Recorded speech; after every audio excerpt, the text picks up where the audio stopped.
Bonjour. Bonjour, merci de m'avoir invité déjà pour donner ce séminaire de vulgarisation. Donc ce sera effectivement un séminaire de vulgarisation. Je vais essayer de ne pas trop montrer d'équations. Donc ça s'adressera au public non spécialiste qui n'a pas de connaissances préalables du tout. Donc pour les quelques physiciens que je vois dans la salle, ce sera sans doute très élémentaire. J'espère que je ne vais pas dire trop de bêtises non plus. Donc je vais parler un peu de la thématique en général de cosmologie, physique de l'univers, et j'ai essayé d'axer cette présentation sur une perspective un peu historique en termes de problématiques. Donc parler de cette discussion, de cette question croisée entre physique fondamentale. Alors, physique fondamentale, c'est question aussi physique des particules, physique des hautes énergies, et puis astrophysique, c'est-à-dire confronter ce qu'on comprend de la physique de laboratoire avec ce qu'on voit dans le ciel, en fait. C'est s'assurer que finalement c'est cohérent, que ce qu'on voit dans nos instruments d'observation, eh bien on peut le comprendre avec des outils qui sont des outils de la physique, évidemment des outils élaborés, mais c'est de la physique fondamentale de laboratoire. Alors pourquoi je peux me permettre de poser les choses dans cette problématique-là, c'est-à-dire d'écrire ce qu'on voit dans le ciel à partir de concepts développés localement. Eh bien c'est Galilée. C'est Galilée le premier qui, d'une certaine façon, il a sorti les observations astronomiques d'une espèce de domaine à part, de domaine un peu métaphysique, pour dire, eh bien moi voilà, il a pris une lunette qui n'était pas faite au départ pour ça, il l'a pointé vers le ciel, en particulier vers la Lune, et il a fait les premiers dessins. Alors il n'y a pas de photos bien sûr, donc c'est des dessins. D'ailleurs faire un dessin, c'est pas très facile quand on fait une observation, puisque quand on regarde la Lune avec sa lunette, on ne peut pas dessiner, on n'a pas de lumière. Donc c'est de mémoire en fait. Il faut donc être indulgent sur la ressemblance entre ce qu'il a vu et ce qu'il a dessiné. Mais en tout cas, c'est clair que d'un seul coup, la Lune n'était plus un objet comme ça, simplement marbré, blanc, un disque qui était un peu supranaturel, quelque chose ou surnaturel, ou divin, ou que sais-je. Mais c'était un truc où on voyait des cratères, où clairement il y avait un sol, et ça, c'était, comme j'écris, c'était presque un élément c'était une vraie révolution en termes conceptuels. D'un seul coup, les objets observés dans le ciel devenaient des objets qu'on était susceptibles d'étudier avec l'approche d'un physicien. C'est-à-dire, qu'est-ce que c'est? C'est de la poussière, mais de quoi? Comment c'est arrivé là? Et ça a été un peu le début de cette interrogation. Donc cette démarche, finalement, qu'on est toujours en train de poursuivre. Alors j'en rajoute un peu, donc ça c'est aussi ce qu'a pu essayer d'observer Galilée. Donc c'est Jupiter et les premiers satellites de Jupiter. Donc c'était les premiers à voir qu'il y avait des objets qui étaient en orbite autour de Jupiter, en orbite parce que d'une nuit sur l'autre, ils pouvaient voir que ça bougeait un peu, donc il se passait quelque chose. Donc ça c'est aussi la première idée que d'abord ce monde n'est pas immuable, qu'il y a une dynamique, qu'il y a quelque chose qu'on peut tenter d'expliquer. Alors, les explications, au sens moderne du terme, c'est mathématique, elles viendront avec Newton. Alors, Newton, on lui doit énormément. J'ai envie de dire qu'on peut lui en vouloir aussi, puisque à partir de Newton, finalement, l'astronomie est devenue une science extrêmement mathématique. Et Newton lui-même avait beaucoup de progrès en mathématiques pures. Et là, autant Galilée, on peut en parler avec des images, et on peut refaire l'expérience de Galilée, c'est-à-dire prendre une petite lunette et la pointer vers la Lune pour avoir le même état de sidération en observant ces cratères. Je vous conseille de le faire, si vous ne l'avez jamais fait. C'est une vraie expérience sympa à faire avec des enfants. D'un seul coup, c'est magique, parce que la Lune change vraiment d'aspect. Mais avec Newton, on n'est plus simplement dans l'imagerie.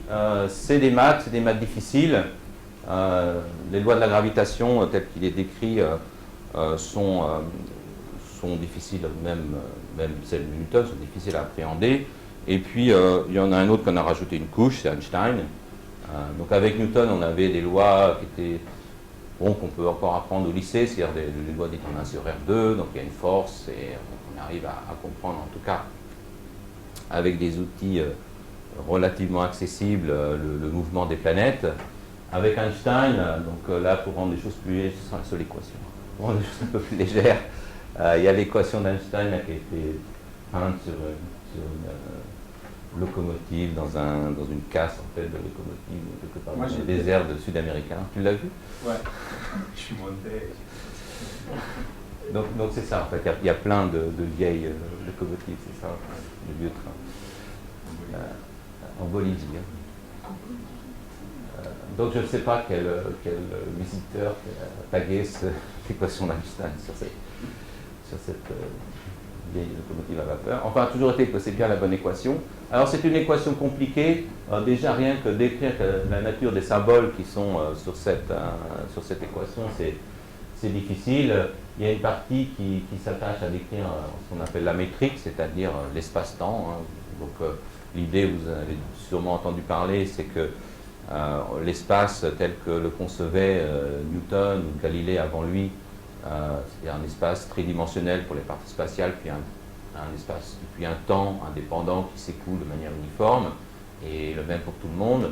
Ça a été battu en brèche par Einstein, d'abord par la relativité restreinte, qui montre qu'on ne peut pas séparer la notion d'espace et de temps, en particulier la notion d'événements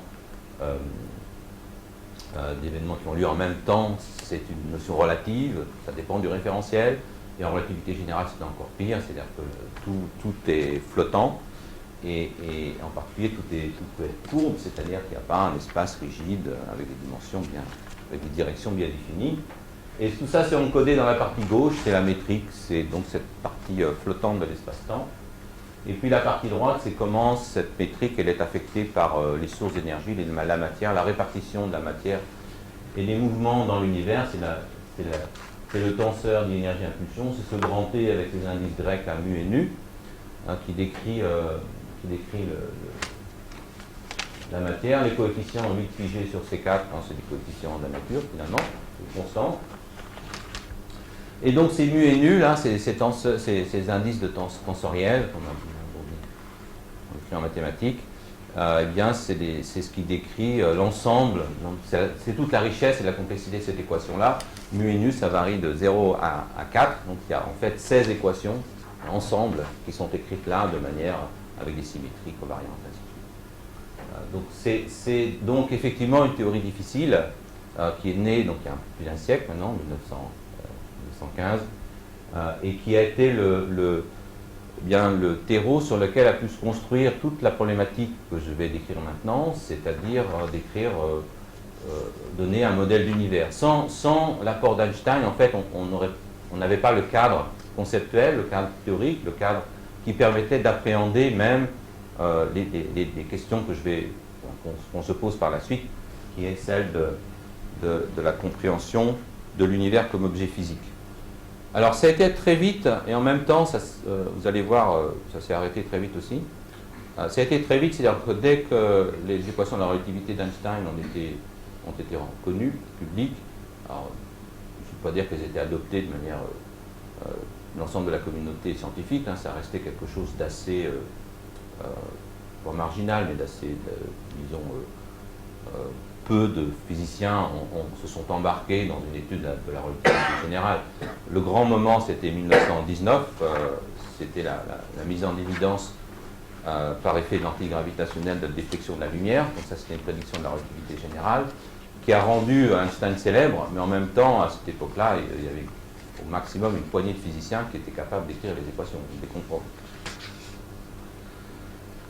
Au sens strict, hein, une poignée, hein, c'est-à-dire moins de 6. Mais cela dit, il y en a quelques-uns, dont Lemaître et quelques autres, qui se sont penchés sur ces équations-là, qui ont cherché des solutions, et donc qui ont trouvé des solutions. Donc ça, c'est un travail vraiment de théoricien, en tout cas, ce qui concerne Lemaître de Sitter, qui a essayé de dire, bon, maintenant on a des équations compliquées, là, est-ce qu'on peut avoir une solution globale, pas la description d'un objet particulier, mais celle de l'univers global. Est-ce qu'on a la métrique, donc l'espace-temps qui est global? Est-ce que je peux trouver quelque chose comme ça? Et les solutions les plus naturelles, ça conduit à l'idée que l'univers serait en expansion. En fait, il est assez difficile, sauf à faire une construction un peu tordue, qu'avait proposé Einstein, de trouver des solutions dites statiques, hein, où l'univers serait immuable. Einstein l'a fait, je pense, pour plusieurs raisons. Un, c'est parce que l'idée d'un univers globalement en évolution, c'était quelque chose qui était complètement hors d'idée, enfin, c'était pas du tout mûr comme idée. En 1915 et jusqu'en 1920, on ne connaissait pas l'existence de galaxies, on ne savait même pas comment était fait l'univers au-delà des étoiles autour de nous. Hein. La découverte des galaxies, c'est 1920. Alors, ouais, je vois que tu es surpris. Mais on connaissait les nébuleuses, on ne savait pas que c'était un objet éloigné. Donc il y avait des catalogues de nébuleuses, mais ce n'était pas identifié comme des objets galaxies, donc distants. Il a fallu des observations plus précises des céphéides qui ont montré d'étoiles particulières qui ont permis de mettre des distances à ces objets-là et donc de montrer que c'était des objets en fait très distants, donc en fait des gros paquets, et pas juste des petits paquets d'étoiles dans la galaxie. Donc ça c'est 1920-1921. Donc on voit que quelque part les théoriciens étaient très en avance là, sur ça. Alors, les choses se précisent, donc pendant les années 20, il y a beaucoup de travaux, notamment autour du télescope du Mont Palomar avec Hubble, qui fait un gros travail de mesure de distance de galaxies, donc la notion de galaxie apparaît, donc je vais y revenir un petit peu. Et puis Hubble montre cette fameuse loi d'expansion de l'univers, c'est-à-dire qu'il montre que, donc en regardant des étoiles particulières, ces fameuses céphéides, et bien que plus les galaxies, donc ces paquets d'étoiles, plus ils montrent une vitesse d'éloignement importante, donc ça on le mesure à partir de spectres, hein, donc alors je fais un peu de physique, c'est-à-dire qu'on voit dans la décomposition spectrale de la lumière qui vient des galaxies, on voit des raies. Ces raies sont à des longueurs d'onde, donc à des fréquences spécifiques qu'on connaît de la physique de laboratoire, c'est la physique atomique, ça a été calibré en laboratoire.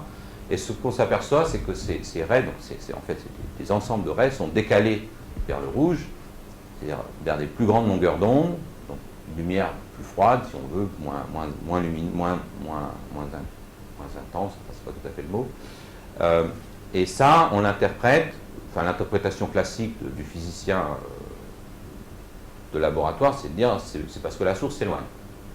Donc ça, c'est l'interprétation classique de l'observation. Donc si on l'interprète comme ça, on peut fixer une vitesse d'éloignement aux objets qu'on voit. Par ailleurs, on est capable de mesurer leur distance absolue à partir d'étoiles qui s'appellent les céphéides. Et du coup, on est capable de faire un diagramme dit de Hubble, qui est un diagramme distance-vitesse. Et on s'aperçoit qu'il y a une... Alors les points sont ce qu'ils sont, mais c'était clair. Allez, c'était déjà assez clair qu'il y avait une vitesse d'éloignement, disons, qui croissait linéairement avec la distance. Donc ça, c'est la fameuse loi de Hubble, qui était exactement ce qu'on attendait de ces solutions un peu ésotériques de relativité générale qui avaient été mises en avant par les théoriciens.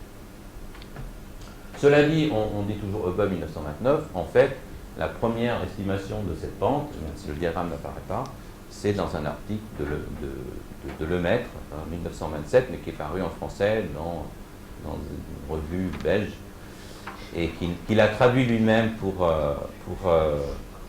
la revue de la Royal Astronomical Society anglaise, mais il a supprimé ce paragraphe-là parce que c'était déjà été publié par Hubble avant, donc il n'en voyait pas l'intérêt. Voilà, donc c'est l'honnêteté du scientifique. Alors, cette idée-là révolutionne complètement. Il y a deux moments de sidération. Il y a le moment de sidération de Galilée quand il regarde la Lune, et il y a celui-là, parce que celui-là, maintenant on se raccroche à ces modèles cosmologiques, celui-là, il nous dit que l'univers n'est pas quelque chose qui reste immuable, l'univers a une histoire, l'univers évolue, c'est en expansion, et donc je peux comme les experts en balistique, remonter le temps. C'est-à-dire que j'ai à un moment donné là une vitesse, quelque chose qui devient dynamique, et maintenant je peux remonter le temps, où est-ce que ça nous mène? Et donc tout le travail des physiciens, des astrophysiciens, c'est de remonter le temps et pour vérifier que le film, quand on le remet dans l'endroit, les choses sont cohérentes. Et quand on remonte le temps à partir de ces modèles-là, eh bien on trouve non seulement que l'univers évolue, mais en plus qu'il y a un point zéro, c'est-à-dire qu'il y a un moment où toute la densité, tous les objets se retrouvent entre guillemets au même endroit, même s'il n'y a pas d'endroit. Et donc il y a un Big Bang, il y a un début. Et ce qui est une notion qui était absolument impensable, même dans la tradition classique, on va dire, issue de Galilée et ensuite la révolution copernicienne, c'est de dire, attention, on n'est pas au centre du monde, donc il n'y a pas de place privilégiée, pourquoi y aurait-il aussi un temps privilégié? Donc ça, c'était, il y a eu, disons que ce que suggérait ce résultat, c'était ça, et ça n'a pas été accepté. Cette révolution conceptuelle n'a pas été acceptée par la communauté scientifique dans son ensemble, parce que ça semblait, bon, ça c'est des observations un peu, voilà, est-ce que c'est vraiment ça l'interprétation? Est-ce qu'on comprend vraiment ces raies dans les étoiles? D'abord, on ne comprenait pas les étoiles. Les étoiles, on avait en 1930, les connaissances en physique des particules étaient extrêmement pauvres. On ne connaissait pas l'énergie nucléaire, on ne connaissait pas les réactions nucléaires, on ne connaissait pas les objets de base de la physique. Donc en fait, cette problématique, d'une certaine manière, est arrivée un peu trop tôt, c'était mise entre parenthèses, et le travail s'est plutôt porté sur le reste, c'est-à-dire la physique, alors là c'est une chose très générale, mais disons la physique des constituants élémentaires. Donc quand je disais qu'on essaie de reconstituer le scénario, c'est un peu, voilà, je ne vais pas y revenir de trop, mais donc l'objectif c'est de faire une histoire thermique de l'univers avec tout un tas d'étapes. Donc on met le film dans le passé, on essaie de le remettre dans le bon sens, et il y a un certain nombre d'étapes qui viennent du fait que plus on va dans le passé, plus l'univers est dense, plus l'univers est dense, plus l'univers est chaud, et donc aller vers des situations où l'univers, où la matière donc est de plus en plus chaude et dense, eh bien c'est exactement ce que font les physiciens des particules, notamment dans les accélérateurs de particules. Ils créent localement, au moment d'une collision, une petite bille de matière extrêmement dense, extrêmement chaude. Donc ils explorent finalement des conditions physiques, des phénomènes qui sont similaires, même si pas identiques, à des choses dont on s'attend que ce soit passé dans l'univers dans le passé. Donc c'est en cela qu'il y a un dialogue qui se fait entre les deux communautés, c'est est-ce que je comprends la physique de l'univers à partir de mes théories de physique des particules. Cela dit, cette problématique-là appliquée à l'histoire de l'univers est venue plus tardivement. Ce qui s'est passé à partir des années 30 jusqu'aux années 70, on va dire, c'est une théorie des constituants élémentaires, et pour l'astrophysique, ça a été de comprendre les étoiles.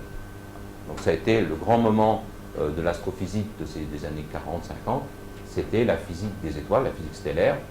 C'était comprendre bien le fuel, pourquoi ça brille des milliards d'années. Très rapidement, les gens ont compris qu'il y avait un problème si on supposait que c'était une réaction chimique. Une réaction chimique, la quantité d'énergie par atome est limitée, c'est de l'ordre des énergies électroniques, quelques électronvolts. Alors ça ne suffisait absolument pas pour expliquer un âge de la Terre elle-même. On savait que l'âge de la Terre c'était en milliards d'années, c'était pas en millions. Et donc il fallait trouver une autre source d'énergie, et ça on l'a compris avec la physique qui est née dans les années 30 jusqu'en 70, qui est dans la théorie de la matière, à partir de la mécanique quantique. Donc ça c'est toute autre aventure, et donc de comprendre qu'il y a des transformations de la matière. Donc c'est une autre, vous avez tous vu, lu, entendu la fameuse équation d'Einstein, E égale mc2. Alors ça ne dit pas qu'il y a forcément une énergie nucléaire, mais ça dit qu'il y a une relation très étroite entre l'énergie dont on peut disposer et la masse des objets. Et donc tout ce travail-là, il a permis de comprendre les étoiles, comme je disais, les réactions dans les étoiles. Il a permis de comprendre qu'il existait même des matières qu'on a déjà appelées des matières noires, qui s'appellent les neutrinos. hein, donc des particules qui n'ont pas d'interaction électromagnétique, qui sont invisibles, sauf des réactions extrêmement faibles au moment de réaction nucléaire. Et puis donc ça aboutit à en particulier la compréhension de la physique du solaire. Donc, il y a eu notamment au service d'astrophysique à côté beaucoup de travaux sur comprendre l'ensemble de ces réactions nucléaires qui ont lieu au sein du Soleil, avec des controverses qui se sont maintenant résolues sur le flux de neutrinos, par exemple. Hein. Donc longtemps, il y avait un écart entre les modèles stellaires et les mesures de flux de neutrinos qui ont été résolus par des modifications de compréhension de la physique des particules. Hein. Donc ce n'était pas une incompréhension des étoiles, mais c'était une méconnaissance des neutrinos et du fait qu'il y avait des oscillations entre les saveurs.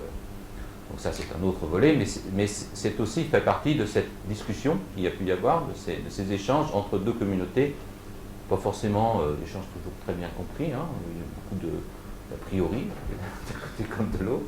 On a longtemps suspecté, enfin les physiciens de particules ont longtemps suspecté que ce rapport 3 qui dit d'écart était dû à c'était les astrophysiciens qui se trompaient dans leurs calculs. Mais en fait non.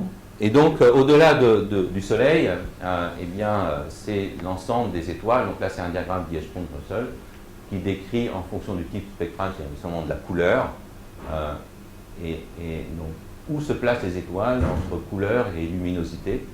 Et donc les étoiles au cours de leur histoire, elles brûlent différents matériaux nucléaires, et donc elles se promènent sur ces lignes et s'y attardent dans certains endroits. Donc il y a des zones où elles s'accumulent, et là c'est quand, par exemple, typiquement quand l'hydrogène se transforme en hélium, c'est la séquence principale, et au bout d'un moment, quand tout le carburant est parti, eh bien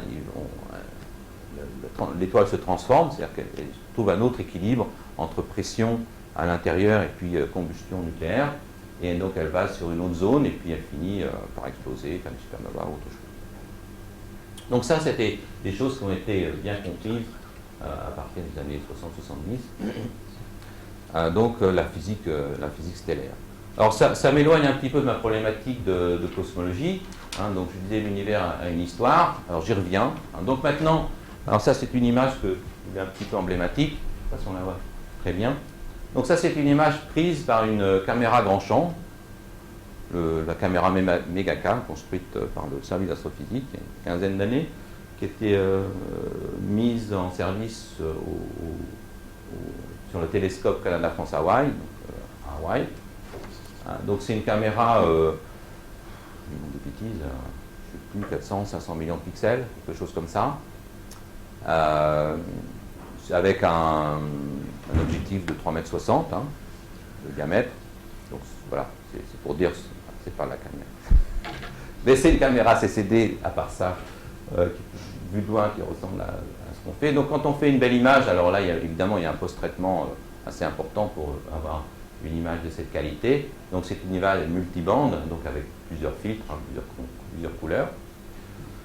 Donc ça, c'est l'image de l'univers moderne, hein, dont on est passé de la lunette de Galilée à ça en 4 siècles.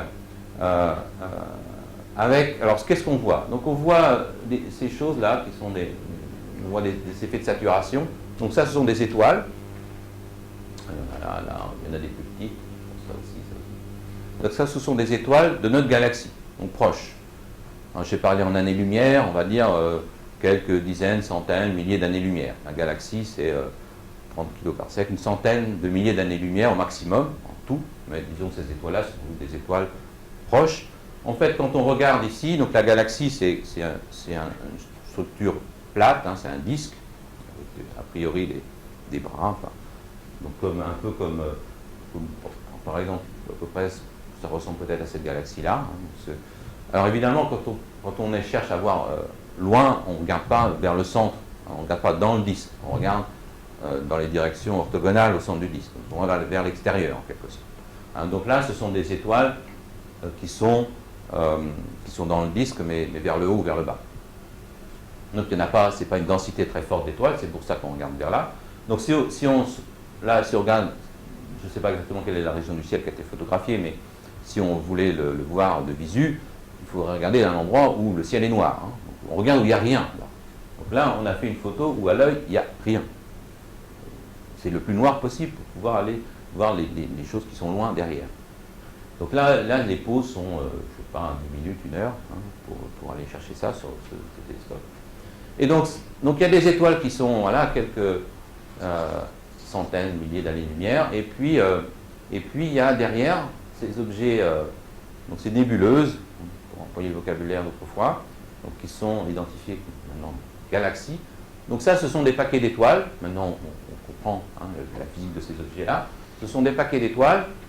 Typiquement, il y en a 1000 milliards par galaxie. Donc ils viennent par paquet de 1000 milliards. C'est 100 milliards si vous voulez. Mais et pour les plus ténus, notre galaxie, je crois que c'est plutôt 10 puissance 11, 100 milliards. Mais c'est l'ordre de grandeur. Donc ça, on comprend à peu près pourquoi on arrive à faire des îlots comme ça, qui ont cette quantité d'étoiles-là. Ça correspond à des propriétés de refroidissement, des premières instabilités gravitationnelles. Donc on comprend pourquoi ça se structure en paquets de 1000 milliards, en quelque sorte. Quand je dis 1000 milliards, ça veut dire que finalement la luminosité intrinsèque de cet objet-là, c'est 1000 milliards le Soleil. Et essentiellement, le Soleil est une étoile typique, ça vous dit qu'il y a à peu près 1000 milliards de galaxies. Personne ne les a comptées, je vous rassure. Mais d'accord. Donc voilà, donc ça, ces galaxies, elles sont, elles, beaucoup plus loin. Donc la distance typique, c'est 30, 10, 30, 100 fois la taille de la galaxie. Je dis la taille de la galaxie, c'est 100 000 années-lumière, donc on rajoute un facteur 100, on va dire 100 millions d'années-lumière, typiquement la distance entre les galaxies. La taille de l'univers, il faut rajouter encore un facteur 100 à 1000 pour avoir la taille de l'univers. Mais disons que voilà. Alors, là, c'est une image. Maintenant, je reprends mon petit diagramme de Hubble. Le diagramme de Hubble, il me dit, si je suis capable de mesurer la vitesse d'éloignement, j'ai la distance. Donc, c'est ce que les gens ils font.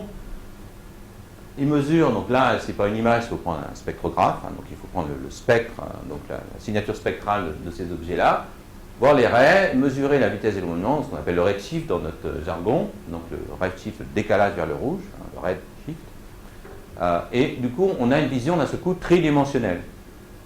C'est-à-dire que ces galaxies-là ne sont probablement pas à côté l'une de l'autre, elles sont décalées en distance, enfin, j'en sais rien, elles sont relativement proches. Alors, ça, ce sont les grosses, après, il y en a partout, là. Donc, alors là, j'ai des collègues qui développent, par exemple, des logiciels de reconnaissance de forme pour aller mesurer, repérer toutes les galaxies d'une image comme celle-ci, mesurer leur forme et faire la distinction entre étoiles et galaxies. Donc ça, c'est un travail qui est toujours un travail en cours. Alors, quand une image est belle comme celle-ci, c'est pas très compliqué. Alors, il y a des images plus compliquées où il y a des défauts, des rayons cosmiques, la vraie vie est un petit peu plus compliquée que cette image d'école. Donc quand je fais maintenant ma cartographie tridimensionnelle, donc j'ai la distance, donc j'ai une troisième dimension, donc je peux regarder l'univers non pas comme une photo comme ça, comme une prise, comme un observateur verrait en levant le nez, avec un bon objectif quand même, mais de faire une cartographie dans l'autre sens, c'est-à-dire dans le sens de la distance. Donc là c'est une tranche, donc sur le ciel c'est une bande, et ce que je représente vers là, c'est la distance. Dans des unités qui sont des vitesses d'éloignement, puisque j'ai dit que c'était la vitesse d'éloignement qui servait de mesure de distance. Et la surprise, donc ça c'est des années 80, la surprise des années 80, c'est de dire, mais finalement, même ces objets-là, dont quand on voyait l'image, on ne voyait pas de structuration particulière, en fait, ils se structurent, ils ont une structure à grande échelle. Et donc, s'ils ont une structure à grande échelle, si elles ne se répartissent pas n'importe comment, il faut comprendre, ça c'est le travail du physicien, ça pose une question, d'où ça vient, qu'est-ce que je comprends, qu'est-ce que je peux comprendre de cette structuration à grande échelle. Alors en fait, ça fait écho à quelque chose qu'avait dit le maître dès le début. Le maître, je me rappelle, il avait sorti la première équation de relativité, première solution exacte de cosmologie de relativité générale, enfin une des premières. C'est de dire, notamment il avait critiqué la solution d'Einstein en disant, oui mais cette solution-là, elle a non seulement le défaut d'introduire une constante nouvelle qui était la fameuse constante cosmologique, Mais en plus, c'est une solution physiquement instable. C'est-à-dire que toute perturbation autour de la solution d'Einstein allait la faire partir dans le décor. Donc on ne revenait pas naturellement à la solution d'Einstein. Et ça, pour un physicien, c'est le signe qu'il y a quelque chose qui ne va pas. On ne peut pas proposer une solution qui soit instable vis-à-vis de toute perturbation. Notamment, vous savez, c'était une solution idéale, c'est une solution idéalisée des équations d'Einstein en supposant que la densité de l'univers est constante. Donc le maître avait dit, mais attention, hein, si vous avez une perturbation locale dans l'univers, même en expansion, il va y avoir une instabilité qui va se créer et ça va conduire à l'intérieur de cette perturbation à une évolution qui ne sera pas l'évolution moyenne. On ne va pas retomber sur l'évolution moyenne, on va créer une instabilité gravitationnelle qui va faire que les objets vont se condenser plus vite là, ou moins se diluer moins vite, parce que l'univers est en expansion, et finir par retomber les uns sur les autres à cause de l'attraction universelle, hein, c'est Newton qui l'a dit, donc à cause de l'instabilité gravitationnelle. Et on imagine que nos fameuses galaxies se sont formées comme ça, c'est-à-dire qu'il y a eu des premières perturbations qui ont généré ces instabilités gravitationnelles, qui ont conduit à la formation des galaxies, et on imagine aussi que ces grandes structures, que ces grands paquets se sont formés comme ça, c'est-à-dire se sont formés à partir de petites perturbations et ont créé des gros paquets. Donc ça, alors voilà, donc première image, hein, 1986, donc on est bien plus dans cette deuxième partie de réflexion sur l'univers. Donc ça, c'est un peu plus mon objet d'étude, pour parler de ce que je fais, de ce que les gens peuvent faire ici. Donc ça, c'est l'image plus récente, 2003. Hein, donc ça, c'est une cartographie, donc même idée, hein, c'est la profondeur, ça c'est essentiellement une tranche, donc une tranche un peu plus épaisse, l'univers. Donc on a une coordonnée angulaire ici, une distance là, une profondeur là, et on voit cette structuration. Alors là, on voit un peu mieux qu'il y a une espèce de bulle pas très bien formée, de filament, qui est plus contrasté ici, et moins contrasté là. Alors c'est un effet du fait qu'on a moins de galaxies, puisqu'elles sont plus distantes, on les voit plus difficilement, et un effet d'évolution, c'est-à-dire que l'instabilité gravitationnelle se développe par là. Ce que je n'ai pas dit, c'est que non seulement on va loin en distance, mais du coup on remonte le temps. Hein, la vitesse de la lumière étant finie, en fait, c'est à la fois une profondeur et en même temps c'est remonter le temps. Donc c'est ce qu'on appelle on est sur le cône de lumière. Donc en fait, ce n'est pas le même univers qu'on voit là, même en sens qu'on voit une autre région du ciel au même moment. On le voit, c'est une autre région du ciel à un autre moment, un moment plus ancien. Donc ça, c'est avec une idée aussi importante, c'est-à-dire que finalement, en observant les grandes structures de l'univers loin, on les observe plus jeunes, et donc on peut essayer d'affiner notre scénario de compréhension de l'évolution de ces grandes structures. Je vais y revenir. Alors, juste voilà, pour préciser, donc ça, c'était 1980. La question, c'est est-ce qu'on comprend d'où viennent ces grandes structures, quels sont les mécanismes à l'origine de ces grandes structures? C'est un peu la même question que les gens se posaient pour les étoiles, hein, quel est le fuel, quelle est la source d'énergie des étoiles, là, quel est le mécanisme à l'origine de ces grandes structures.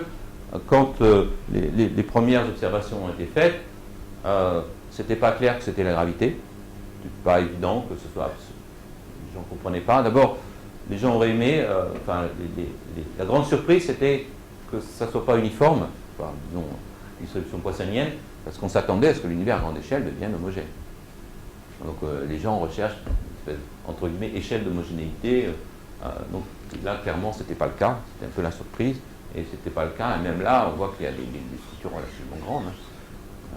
Et donc, quelle est l'origine de ces grandes structures? Les gens imaginaient par exemple des explosions de supernovas, c'est-à-dire d'étoiles, des explosions géantes qui auraient balayé la matière et créé ces bulles-là.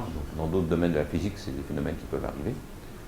Ici, eh bien la réponse est venue d'ailleurs, elle est venue ce que je disais, c'est la solution de Lemaitre, c'est la gravité qui est à l'origine. Et donc en fait, je sais pas, je vais peut-être dans le détail. Ah, j'ai pas mon... On va l'arrêter. Alors, donc, on va voir aux premières étapes. Là, l'univers, enfin, donc, dans cette simulation, c'est quasi homogène. Il y a des petites vagues, et l'instabilité gravitationnelle crée ces structures telles qui ressemblent à ce qu'on voit. Alors, c'est un peu éphémère, parce que très rapidement, on va sur des objets plus denses. Donc là, on voit ces espèces de choses comme on voyait dans les observations. Et après, il y a toute une dynamique qui se met en place, qui est une dynamique très non linéaire, enfin, avec des phénomènes, disons, on peut dire turbulents, donc qui fait partie des choses qu'on essaie de comprendre, qui conduit à la formation d'objets qui ressemblent à ces galaxies qu'on voyait dans le ciel. Donc, et là, c'est la gravité pure. Hein. Donc ça a été aussi un élément important des années 80, là, du coup. C'était la confrontation entre ces premiers grands relevés cosmologiques et puis la réalisation des premières simulations numériques de systèmes autogravitants dans un espace en expansion. C'est de dire, oui, ces grandes structures, là, je vais vous en montrer quelque chose de plus spectaculaire. Donc ça, c'est un résultat de simulation numérique. Voilà, ça se structure effectivement sur une espèce de bulle comme ça, mais ce n'est pas lié à des explosions de supernovas, c'est lié simplement à la physique de l'instabilité gravitationnelle, donc la physique gravitationnelle. Alors, donc on comprend le moteur, on a les équations de base en quelque sorte. Alors c'est un peu caricatural, hein, il y a des objets dedans. J'anticipe un peu le contenu de l'univers, c'est-à-dire que là c'est vrai parce que j'ai supposé que j'avais essentiellement de la matière noire, donc je n'ai pas encore parlé. Hein, donc ça c'est venu en même temps, ça date aussi des mêmes époques, c'est de dire à la fois c'est l'instabilité gravitationnelle, et parce que la matière noire est la fraction, disons la matière la dominante dans l'univers. J'y reviens. Et puis, et donc pour comprendre ce qu'on observe, pour faire une simulation comme ça, il faut deux ingrédients. Il faut des inhomogénéités primordiales, c'est d'une instabilité, mais pour que l'instabilité se développe, il faut qu'il y ait une graine, il faut qu'il y ait un point de départ. Et puis après, au fur et à mesure que l'instabilité se développe, eh bien ça va dépendre justement du contenu de l'univers, c'est-à-dire la manière dont la matière réagit à ces instabilités. Donc j'ai dit que c'était la gravité, mais encore faut-il préciser sur quoi elle agit. Et puis des lois de la gravitation, bien sûr. Donc là, ça devient un problème, enfin, une problématique très forte avec l'énergie noire, j'anticipe un petit peu. C'est-à-dire qu'on se rend compte qu'on n'est pas sûr d'avoir bien que la relativité générale, c'est la bonne théorie à ces échelles-là. Autant la relativité générale a fait ses preuves aux petites échelles, entre guillemets, c'est aux échelles du système solaire, par exemple, où là, elle est extrêmement bien testée. Avec les découvertes récentes des ondes gravitationnelles, elle est aussi testée en champ fort, mais c'est encore des petits systèmes. On ne parle pas de système cosmologique. Donc, aux échelles cosmologiques, on ne sait pas ce qui se passe et on a une observation qu'on ne comprend pas. Et donc, je vais y revenir. Alors, la première partie, j'ai 1 heure. Hein. La première partie, c'est. Donc, je vais faire inhomogénéité primordiale. Donc, première question. Et là, on a eu de la chance. Il y a quelque chose qui s'appelle le fond diffus cosmologique, qui sont une observation, donc une photographie du ciel dans l'espace, dans le domaine des millimètres, millimétriques. Voilà, c'est de la radio, en quelque sorte, de cette manière. D'ailleurs, les postes de télé anciens, là, ils captaient un petit peu de ces fluctuations cosmologiques, à quelques pourcents, 2% de la neige, entre guillemets, qu'on voyait là, ça venait de ces photons cosmologiques. Donc ce bruit. Hein. Alors, donc ça date des années 60, la première détection de ce bruit et la compréhension que c'était d'origine cosmologique. Et je ne l'ai pas dit, j'ai sauté tout à l'heure, mais 65, c'est la deuxième révolution en termes de cosmologie, c'est la découverte de ce fond diffus cosmologique, donc un fond uniforme, donc là, il n'y a pas de structure qui est le même dans toutes les directions, à une température, donc quand on a un flux de rayonnement, on peut lui associer une température si ça suit une voie de corps noir, donc ça a une température de 3 Kelvin, donc ça dit quelque chose en termes de flux par longueur d'onde, et donc je disais uniforme dans toutes les directions, très très fort, c'est-à-dire que la quantité de photons reçus en termes de nombre de photons est énorme, si on se pose la question quelles sont les particules qu'on rencontre en majorité dans l'univers, sont des photons, mais d'un facteur 10 puissance 10, donc de plusieurs millions de fois la matière en moyenne. Et donc, ça nous donne une photo, en fait, quand on interprète ça, de l'univers tel qu'il était il y a 380 000 ans. Pourquoi? Parce que c'est en fait une surface de dernière diffusion, c'est-à-dire le moment où ces photons-là se sont échappés de la matière, de la même façon qu'il y a une surface de dernière diffusion à la surface du Soleil. La surface du Soleil, ce n'est pas un objet physique, ce n'est pas un objet matériel, mais c'est de là que viennent les photons. C'est de là qu'ils ont été diffusés la dernière fois. Donc ça, c'est la surface de l'univers, mais vue de dedans. On est à l'intérieur. Alors, je disais que c'est essentiellement uniforme, mais presque. Donc, quand on est capable, bon, pas en 65, mais plus tard, jusqu'au début des années 90, donc ça date de 92, quand on enlève, c'est-à-dire qu'on enlève la moyenne, on regarde s'il y a des variations par rapport à la moyenne, on trouve là une signature qui est en fait un dipôle. Donc c'est plus chaud d'un côté et plus froid de l'autre. Et ça, c'est lié au mouvement de l'observateur dans ce référentiel. Donc c'est lié au mouvement de la Terre, de la galaxie, de tout, enfin, tout assommer les deux. C'est un mouvement assez important, parce que c'est un millième de fois la vitesse de la lumière, c'est quand même pas mal. Et quand on enlève ce dipôle, il reste ça. Alors là, il y a la trace de la galaxie, donc c'est l'émission des poussières de la galaxie. Et puis le reste, c'est véritablement la photo de cette surface de lumière diffuse. Et ce qu'on voit là, ce sont en fait les premiers grumeaux, les premières fluctuations de métrique, les premiers puits de potentiel, concentration de matière, enfin tout est lié, qui ont donné naissance aux grandes structures de l'univers. Donc on a un instantané du point de départ de ce qui va donner les grandes structures. Alors évidemment, c'est pareil, je suis allé loin, donc je suis remonté dans le temps, donc les structures qui sont là ne sont pas les mêmes que les structures que je vois autour de moi. Hein. C'est d'autres structures, mais c'est l'instantané de l'univers, loin, mais du coup on est remonté dans le passé. Mais en tout cas, ça donne le cadre qui permet de comprendre. Donc ça, c'est le résultat de Planck, donc ça c'est des résultats acquis une dizaine d'années. Donc c'est beaucoup plus fine, hein. Donc là on a une résolution angulaire beaucoup plus forte qui permet de comprendre toutes ces choses-là. Alors donc je vais passer assez vite, je ne vais pas faire ce petit truc. Qu'est-ce qu'on voit en analysant ça? En fait, voilà, l'image que j'en retiens, moi, c'est celle-ci, c'est-à-dire que on a l'univers tel qu'il était, donc quand l'univers a 380 000 ans. Donc c'est un plasma en fait, donc de la matière normale, chaud, à quelques milliers de degrés Kelvin. Milliers de degrés Kelvin, c'est ce qu'on a dans des objets comme une lampe. Hein, donc c'est pas un objet très exotique en soi, hein, c'est de la matière dans une situation. Voilà. Sauf que évidemment c'est pas quelque chose qu'on peut faire dans des grands volumes comme dans l'univers. Donc ce plasma-là, voilà, je le représente par cette arc, il va subir, il y a encore des fluctuations qui viennent encore avant.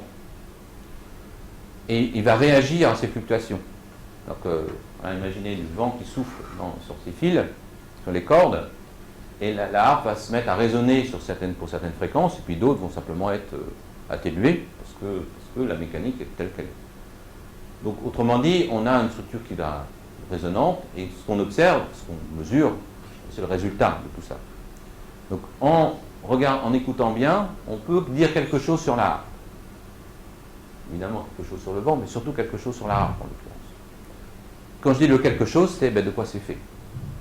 Donc, on a la possibilité de faire une analyse. Donc, alors, l'analyse du son, ça s'appelle un spectre. Donc, ça, c'est la décomposition en spectrale. Donc, elle, ça représente l'inverse de l'échelle angulaire. C'est une décomposition multipolaire en harmonique sphérique, pour parler plus précisément. Et donc, on voit ces oscillations qui sont liées à le contenu, à de quoi est fait la harpe. Alors, ça veut dire quoi, plus précisément, de quoi est fait la harpe? Ça veut dire qu'est-ce qu'il y a dans l'univers? La matière, des photons, la matière qui interagit pas. Donc, on peut faire un camembert, c'est-à-dire on peut dessiner ça. Donc ça, c'est une interprétation très j'ai envie de très simple, c'est-à-dire il n'y a pas du tout de physique exotique, enfin, une physique simple à mettre en œuvre. Il n'y a pas de physique spéculative, mais on récupère ça. C'est-à-dire, il y a des radiations, avec des photons, donc voilà, un vingtième, un cinquième. De la matière invisible relativiste, c'est-à-dire qui se déplace à une vitesse proche de la vitesse de la lumière. Et ça, je peux dire ce que c'est parce que je demande à mes collègues de physique des particules, vous en connaissez, de la matière non relativiste à ces températures-là qui n'interagit pas avec la matière. Bah oui, il y a les neutrinos, calcul fait, oui, ça colle. C'est-à-dire qu'effectivement, cette portion-là, on l'identifie bien, c'est la matière relativiste invisible. On a la contrepartie de physique des particules, c'est les trois familles de neutrinos. Il y a de la matière normale visible, c'est-à-dire qui interagit, qui en fait, c'est sur cette matière-là que les photons diffusent. C'est les électrons, les protons, enfin, voilà, ce dont on est fait, le rayon. Et puis il y a une matière qui est invisible et qui est non relativiste. Et ça, on a beau demander aux physiciens des particules, ils ne savent pas ce que c'est, mais nous, astrophysiciens, on est absolument sûr de nous, il n'y a pas d'ambiguïté, il y a quelque chose qui est de la matière qu'on appelle noire, un peu, qui n'est pas, d'un point de vue physique, c'est pas un bon qualificatif, on devrait dire invisible, puisqu'elle n'absorbe pas les photons, donc elle n'est pas noire. Et donc, voilà, donc ça c'est l'analyse de cette réponse impulsionnelle en fait du plasma, c'est d'avoir le contenu de l'univers. Et qu'est-ce qui se passe après? Alors qu'est-ce qui se passe après? Eh bien, il ne suffit pas d'avoir ça pour pouvoir répondre à la question. Ce qui se passe après dépend de la manière dont l'univers va être en expansion. Donc ça dépend de l'expansion de l'univers. Et donc, mais il y a un effet toujours lié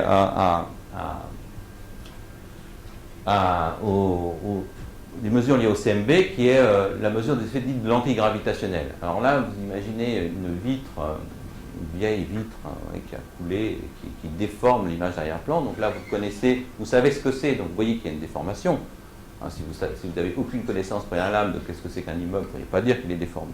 Mais parce que vous le savez, que vous attendez que ça soit droit, vous dites qu'il se passe quelque chose. Donc c'est ce qu'il y a entre l'immeuble et nous qui nous dit qu'il y a des déformations qui sont liées au l'antigravitationnel. On peut faire la même chose pour le fond diffus cosmologique parce qu'on a une idée des propriétés statistiques de ces cartes et on peut reconstruire ce qui s'appelle des cartes de masse, c'est-à-dire la carte des concentrations de matière qui déforment l'image d'arrière-plan à travers un effet de relativité générale qui est l'effet de déflexion de la lumière.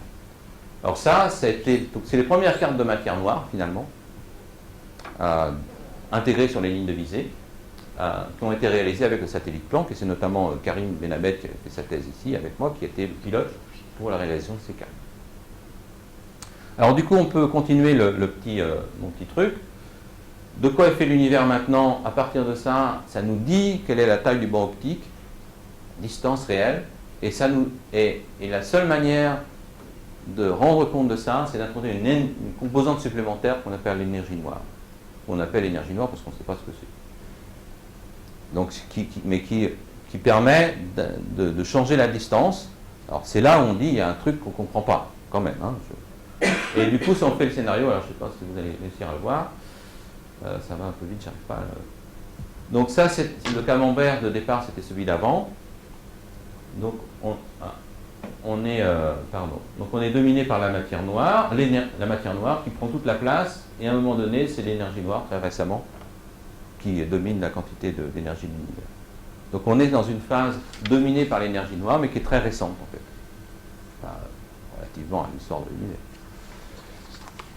Alors, comme je disais, ça pose un vrai problème de physique, et de physique à la fois de fondamentale, d'astrophysique, en tout cas, c'est que une énergie noire, qu'est-ce que ça veut dire?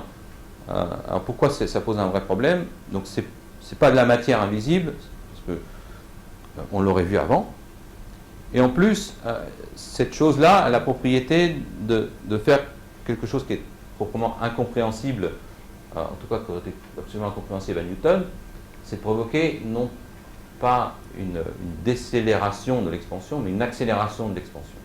Alors, j'essaie d'expliquer un petit peu avec les mains. Finalement, toute cette expansion de l'univers, ce n'est pas très compliqué conceptuellement. J'oublie, dans le sens où simplement on voit des galaxies qui sont en train de s'éloigner les unes des autres, et on s'attend, et c'est le cas pendant une grande partie de l'histoire de l'univers, à ce que cette expansion ralentisse, simplement parce que la gravité fait que les objets ont tendance à s'attirer les uns les autres. De la même façon, si je lance une pierre, un caillou de la surface de la Terre, je le lance en l'air, je m'attends à ce qu'il ralentisse, c'est-à-dire que sa vitesse d'éloignement du sol diminue. Si je lance effectivement à la main, il va finir par retomber, mais si je lance beaucoup plus fort, il peut ne pas retomber. Il n'empêche, sa vitesse d'éloignement va diminuer, parce qu'il est attiré par la Terre. Donc il y a une vitesse critique qui s'appelle de vitesse de libération, merci, au-delà de laquelle il ne va pas retomber, et puis si je suis en dessous, il va retomber. Là, c'est bizarre, on lance le caillou, et à un moment, sa vitesse d'éloignement augmente. C'est ça qui se passe. Donc si je lance vraiment pas fort, il va quand même retomber, mais si je lance suffisamment violemment, il part plus vite. Et ça, c'est incompréhensible pour la physique newtonienne. C'est conceptuellement possible en relativité générale, c'est-à-dire qu'on peut avoir, on peut imaginer un T menu, un terme de source, une configuration de la matière telle qu'il y a effectivement une accélération d'expansion, mais ça implique de trouver un fluide dont la pression est négative.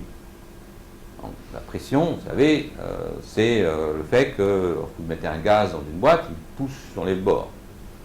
Donc, la pression microscopique, c'est des chocs sur les bords. C'est une pression positive a priori.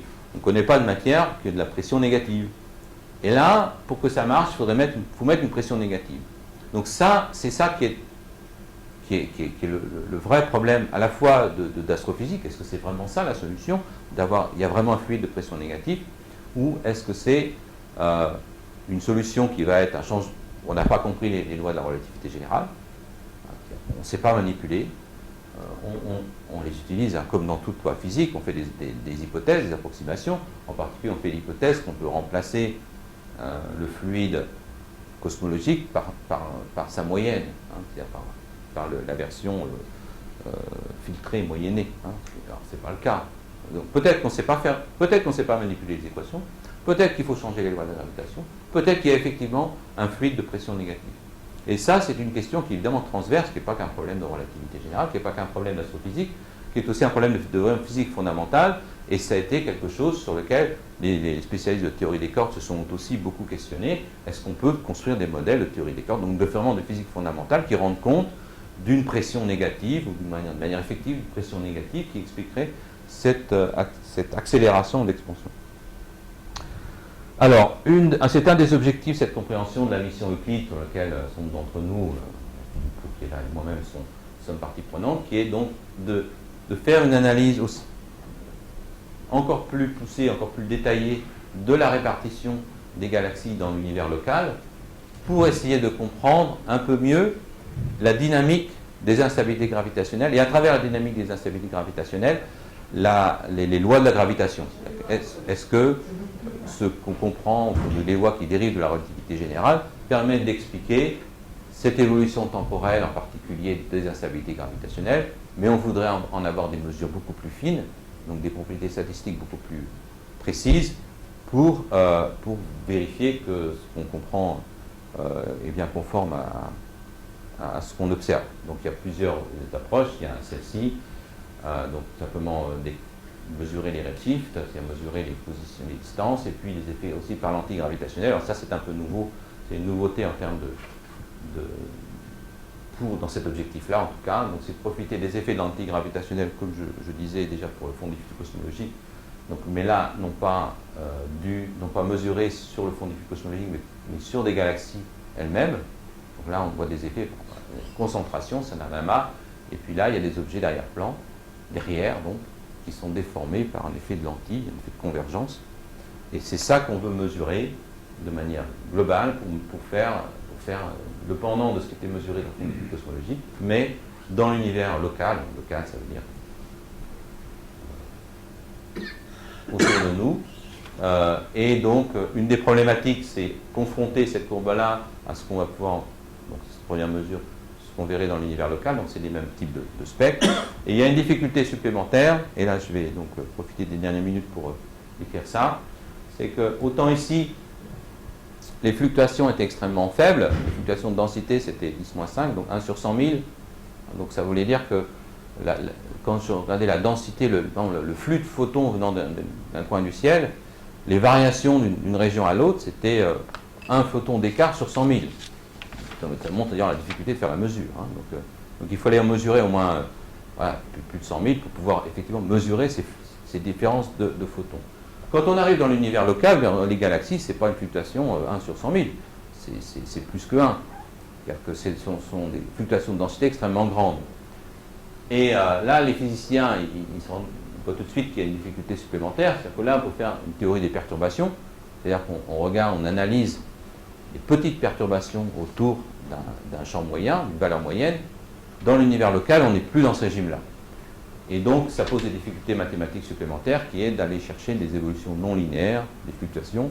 Alors, je vais terminer en faisant l'analogie sur quand on a des perturbations à la surface de l'eau. Tant qu'on met des petites vagues, on sait parfaitement décrire comment ces vagues vont se propager à la surface de l'eau.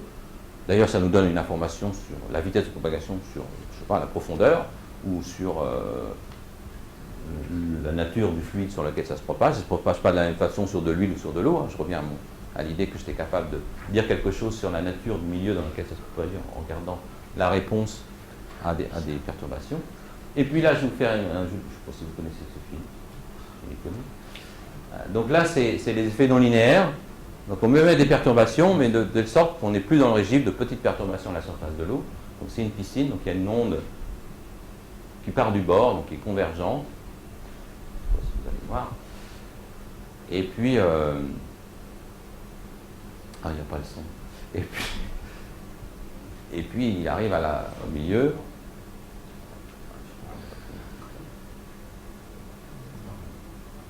Voilà.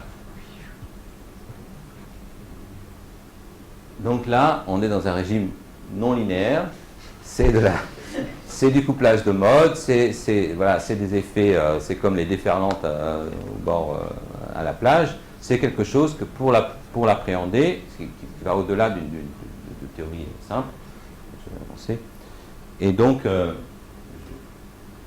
finalement, ce qu'on voit là, pour le comprendre, il faut aller chercher des outils qui permettent d'appréhender cette dynamique-là. C'est-à-dire que la plupart des observations, malheureusement, vont être dans un régime où ces effets-là ne peuvent pas être ignorés. Et donc ça, c'est un enjeu de physique et de physique théorique, et pas de physique fondamentale nécessairement, mais de physique théorique dans le sens où on est confronté à un système complexe dont les lois sont bien connues. On connaît les lois d'évolution. Hein, c'est comme quand on cherche à résoudre un système exact en physique, en physique statistique ou ailleurs. On peut avoir les lois, mais pas forcément avoir la solution. Donc là, c'est un peu pareil. On connaît les lois qui décrivent ça. On peut faire des simulations numériques, mais on ne fera jamais toutes les simulations de tous les modèles.